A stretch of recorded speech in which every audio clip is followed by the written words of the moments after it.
Hello, everybody, and welcome back to the Data Playbook. We're moving into the Sunday games now, and they're coming out a little late because I just got back home, so I'm finally getting back to my regular setup. But I have the changes that I had before, and they fit much better on my screens, so you have some better screens to work with for the data if you need them. And just as another reminder, this is a tool in progress, so go ahead and subscribe so that you can follow along with the changes as they happen. But other than that, let's jump into our Sunday games. Moving into the team panels, starting with Houston, going to the Patriots, where you have the Patriots favorite on the money line with a spread of 3 points and a total line of 40.5.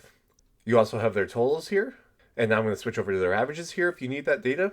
And these averages relate to these rankings here. So just walking through it, you have Houston with a scoring rank of 14, a passing rank of 12, a rushing rank of 22, and then defensively an allowed scoring rank of 2, allowed passing rank of 8, and an allowed rushing rank of 4. For the Patriots, offensively you have a scoring rank of 5, a passing rank of 4, and a rushing rank of 5. And defensively, an allowed scoring rank of 3, allowed passing rank of 9, and an allowed rushing rank of 6. Moving into the individual data, for your quarterback on Houston, you have CJ Stroud. And these are the defensive information if you need it. I'm not going to walk through all of this in detail, but this is your top pass defender, this is your top tackler, and this is the sack leader on the team. Flipping over to Stroud's averages if you need that, and you have his week-by-week information here. Also for his turnovers, he has 9 interceptions, with 2 additional fumbles lost due to sacks. In terms of his rushing percentage, he gets about 11.1% of the rushing carry share and about 11.8% of the rushing yard share. And then flipping over to Drake May for the Patriots, you have his season totals here and his week-by-week numbers. And I'll scroll down for the last of those weeks. Again, with the defense here, it's fixed, so it's going to be the same top pass defender, top tackler, and the sack leader. And here's where you can kind of see some of those numbers with 16 sacks on the season. And here with 51 total solo tackles. And here with 18 passes defended. Flipping over to Drake May's averages. And for his turnovers, he has 9 interceptions with 4 fumbles lost due to sacks. For his carry share, he gets about 23% of the carries and about 22.5% of the rushing yards. Next, we have the running backs, starting with Woody Marks on Houston. Moving over to his seasonal averages and his week-by-week numbers if you need those. And he has no turnovers he's actually given up this season, so we'll move right to the charts, where he gets about 49% of the rushing carry share and about 46% of the rushing yard share.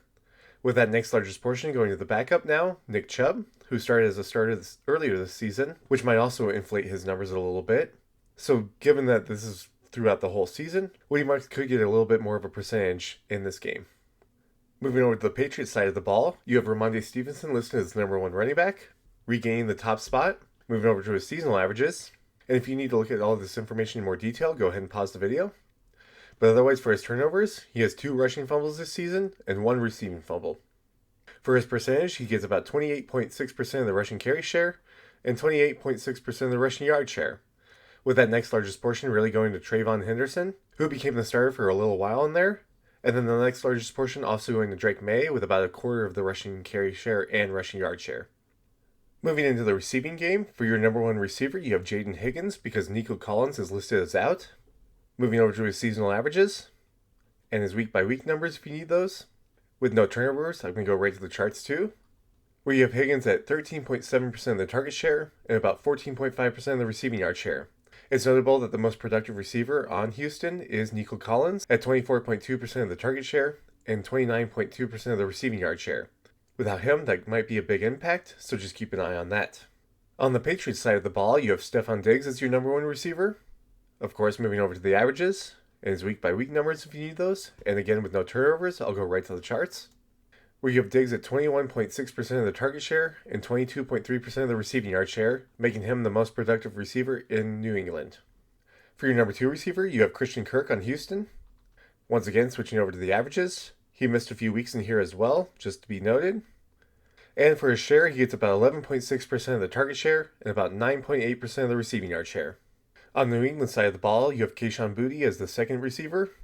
Once again, moving to his seasonal averages if you need those. And with no turnovers, we'll go right to the charts, where you have him at about 10% of the target share and about 13.4% of the receiving yard share. And then with your tight ends, you have Dalton Schultz on Houston with his seasonal averages and week-by-week numbers and no turnovers. And you have him at about 21% of the target share and 20.3% of the receiving yard share, which makes him the second most productive receiver in Houston. And with Nico Collins out, he'll actually be the most productive receiver this game. And then for New England, you have Hunter Henry as your tight end. with his seasonal averages and the last few weeks of his week-by-week numbers. And again, no turnovers, so going right to the charts, where you have him at 18.6% of the target share and about 18% of the receiving yard share. And that makes him the second most productive receiver also in New England. So that wraps up all the data I have for this game. Looking at their rankings side by side, you're going to have a really interesting game with this really strong offense in New England, about the 5th best in the league, against one of the better defenses in the league, especially with this allowed scoring rank of 2, against this scoring rank of 5 in New England. But they do win a little bit with this passing rank of 4 against this allowed passing rank of 8. And it's pretty even with this rushing rank of 5 against this allowed rushing rank of 4. However, New England matches up better defensively against Houston's offense, where Houston has a rushing rank of 22 against an allowed rushing rank of 6, so that's going to be really tough for Houston rushing-wise. You have a more even passing rank of 12 against an allowed rushing rank of 9, but what's going to be really tough for Houston is the scoring rank of 14 against an allowed scoring rank of 3. So with all that said, I think that New England at home, along with some of the better rankings, gives New England the advantage in this game. So that's everything for our first game here. I hope that you enjoyed and got something out of it. And if you did, please leave a like and subscribe. And leave a comment on what other data you'd want to see in the future. But other than that, thank you so much for watching. And I'll see you for the Sunday night game.